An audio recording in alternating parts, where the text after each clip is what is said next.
value in other forms of education beyond engineering, doctor, accounting, and stuff like that. And he alluded to it. It is education. And it is us who can do that. Through radio, public radio, we can sponsor it. And that means illuminating the mind. The human mind keeps evolving. I can put on my biology cap. It is wrong to say that we cannot change. We certainly can change. We can understand. When a human being understands, understanding is the root of all, then you would see that change. So yes, we can start by training the parents and letting them know that there is value beyond these areas. Number two, they will ask you, okay, if they go to do filming in university, there is no job. So we need to equally have a multifaceted approach to create jobs for them in those other areas. Like if you go and learn how to draw, you come out, nobody would hire you, or you can't even start a good company. Nobody would appreciate your art. So I think education, investment, deliberate, intentional investment in multifaceted way, radio, internet, pamphlets, and even have town halls. The other question that the secretary, honorable secretary, asked was about, will these people go back home? And I think my dear colleague has answered. If a person has something to look forward to, they surely will go back home. So if we have such a plan with a diaspora fund, we should make sure that when they go, we support them. Tony Elumelu has a model like that. And his model is such that people go through training and he equips them with $10,000 and they have mentoring that produces something. They can actually grow the whole gamut instead of shortening it. So he answered it clearly. They will go back home if there is something. You all will agree with me that the quality of life in Nigeria is better than here. Yes. Is there any diaspora? Yes. I have a sister, I've been begging her to come here. She said, no, come there and I'll do everything by myself. She lives in America, she'll be here in 2 weeks' time. She comes here and she goes back. None of my siblings, zero, I've been here for 30 years. Zero of my siblings have agreed to come and live in this country.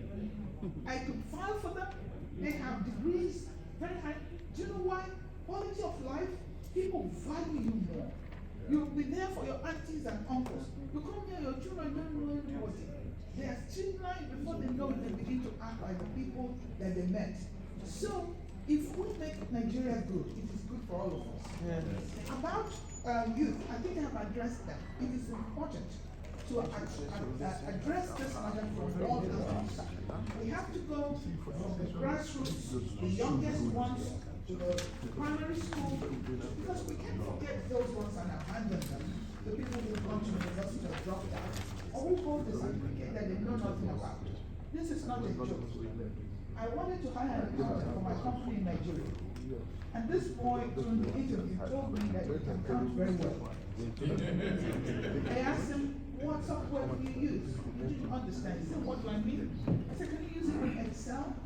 He said, I went to African Hubs, AfriHubs. AfriHubs is one diaspora entity that goes to teach them how to open a computer. And this boy has a bachelor's degree in accounting. I said, tell me more about your experience. He said he was able to count the importation they brought in Port Harcourt. When I cross-examined him, it turns out somebody else took the exam. So anyway, I don't want to go back to all the complaints, everyone knows what it is. But we can all work together to make tomorrow better.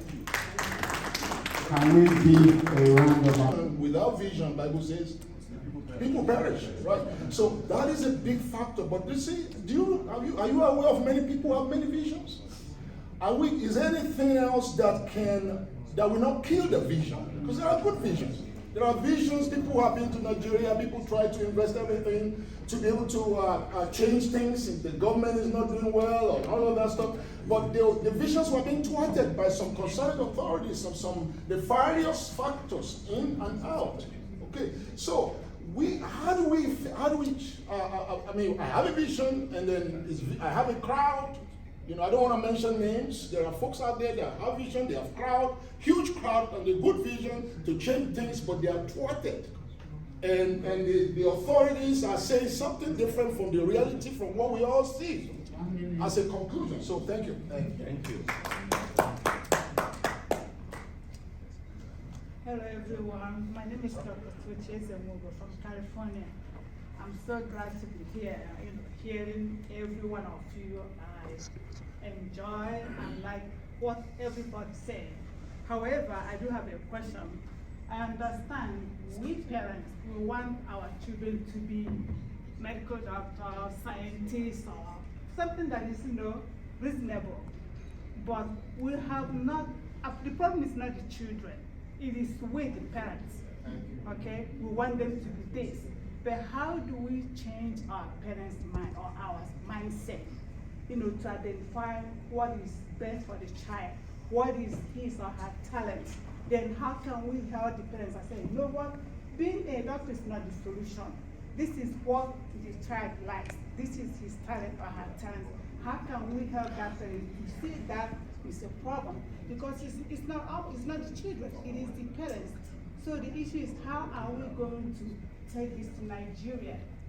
To me, I just want to tell my kids, what do you want to be? What do you like? And I walk through, try to put them in school that will identify that talent and they grow from there. But how do we do that in Nigeria? I know when I came here, my family member applied to the school, they chose my major. But when I came here after 2 years, I changed it because I didn't like it. But if it's in Nigeria, the children don't have that opportunity. So how can we help our parents, especially the young ones? Because we want our children to be medical doctors, pharmacists, but they're suffering. So that's my question. If you guys can answer, how can we help our parents back home? Thank you. I'm going to exercise moderator privileges right now. I'm not calling on anybody else, I'm sorry. I just want to summarize what we've done so far, and then I'll give the panelists the ability to just say final words. So we've had a far-ranging conversation. We've talked about education system, we've talked about socio-economic factors, we've talked about cultural beliefs and traditions, we've talked about lack of awareness, lack of understanding, lack of vision. We've talked about leadership and governance, and we've talked about media and public perception. One thing that I found, a gap that I found in our conversation today is really examples of successful sectors in Nigeria. And we do have them.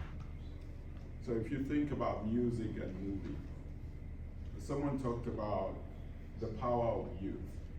When you think of those sectors that organically grew as parallel industries outside of the government in Nigeria, it was powered by youth.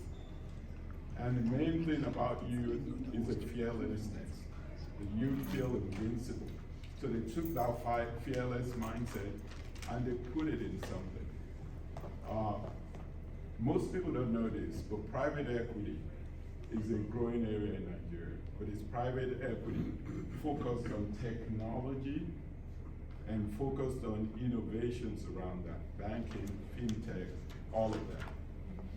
Now, when you think about growing an economy or growing a nation, you need money. And these private equity funds are sourcing money not just from Nigeria, they're doing it from Europe and they're doing it from America. So we do have bright spots in the country. I want to say that because we've had a lot of things. We've talked about a lot of things that are not going well. So in my mind, we need to figure out how we bottle the success in those sectors. And there are other examples. I can give you a lot of examples. I studied the Nigerian system a lot because I finally decided I wanted to go back there and establish a business, right? So I studied. How do we take those parameters that establish those industries and apply them across? So that's the end of my moderator privilege. And I do well. 1 minute or less, please. Yes. Again, good morning, all protocols observed. Answer to your question, I think what we can do, I look at it this way, there's vision and there's implementation for anything to succeed, whether it's academic, whether it's business. The first thing is having a vision. Because when you have a vision, you see with your mind, not your eye. Vision is not physical. All right? You put it into physical. So the implementation is you take that step and begin to make it become physical for everybody else to see. That's the difference between a business-minded person and a non-business-minded person. Now, in Nigeria's situation, we, the diasporans, can emulate what the United States is doing in our own way. They have a program called SCORE. I don't know if any businessman here is aware of it. There's also SBA. We all know all these things. We can do it in Nigeria. But the implementation of NIDCOM process is what is holding us. I'm boldly saying it here today. If NIDCOM is doing what it's supposed to do with us, Nido, I'm saying it today, I'm one of the bravest person, humble, but bravest person you can come across. I know this is going viral, but I'm telling you, that's how our problem can be solved. All of us here, we have brains. Trust me. You know how many doctors are in this room? If you bring United States people in this room, you don't have as many doctors as we have in this room right now. All right? We have to make sure, Nido have to make sure, Nido work with NIDCOM. I sent an email to Abike Dabri's office saying that NIDCOM should have location in all states in Nigeria. She said we will do it. This was years back when I first heard about NIDCOM. What NIDCOM would do, we're trying as diasporans to beat the Nigerian factor. We all here know the Nigerian factor. And it's killing our diasporans' zeal and mindset to go back home and do business. So if becoming NIDO Board of Trustees and Board of Directors work with NIDCOM diligently, any diasporan that wants to go and do business in Nigeria, we go through NIDO and link up with NIDCOM's office. So we kill that Nigerian factor. Because if NIDCOM is to do the Nigerian factor and allow bribe or anything into the situation, we diasporans will not allow that. I have more to say, but I have to respect everybody and take my 1 minute. Thank you. Thank you. This would have been a waste if we live with the mindset of pessimism. It's too much in Nigeria. You see there a lot of social media. Yes, we have a lot of problems in Nigeria, but we have a lot of bright spots. Yes. And we are not weak people. The people in charge of Nigeria are maybe 20 people. There's more of us in the grassroots than those who are destroying Nigeria. And we can complain until every falls down. Until we people say, enough already. And I know it's hard, enough already. But for us to be pessimistic, Rwanda was in ruin 20 years ago. There's hope. Europe was distracted World War II, they came back. China, we are dying millions, agricultural revolution. All it takes is a leader who can galvanize us. But if you all say Nigeria is hopeless, we can't do anything about it, we are doomed, we are too old to change. Only when you are under the grave can you not change. We can change. You can be 60 years, I'm almost 70 years old. I can change. I can love my evil brothers, I can love my other brother. We have the choice. We are not some robots. We have to make that mindset. But if you all live here and say Nigeria is doomed, we can't do anything, the Chinese are going to Nigeria, they're making money. The Indians are going to Nigeria, they're making money. Americans are going to Nigeria, they're making money. I would say Nigeria, if you are not in Nigeria in 5 years, you will afford Nigeria. It is when things are in opposite, when things are really rough. That is what you call the innovator dividends. If you are thinking Nigeria is perfect to go in, you won't be able to go in. I tell my people, I can see signs. Yeah, things are wrong, but there are some signs that things are happening. I brought 20 Nigeria here, my non-profit, 10 years ago. We had the State Parliament grants. They were brought here and they did training for 1 month at the business school in Miami. One of them today is the most credentialed Nigerian in cybersecurity. He's running a multi-billion-dollar company in Nigeria. Nigerian people. He only has an OMD. So we cannot give up and say Nigeria is doomed. We really need to invest. If we here give up on Nigeria, and those of us who are living in comfort, if we give up on Nigeria and say Nigeria is doomed, then we have no hope. We must all be optimistic. And again, if you're not in Nigeria in 5 years, you're going to regret it. Thank you. Take my word for it. On investments in Nigeria. So, but answering our question about mindset and growth and education, I think we've done a lot of rhetorics.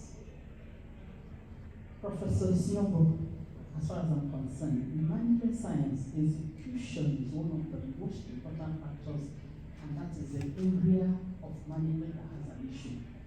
We haven't landed with execution here. I think before I leave, or before we end up here, let us start a diaspora fund. Yeah, I think I'm going to take that.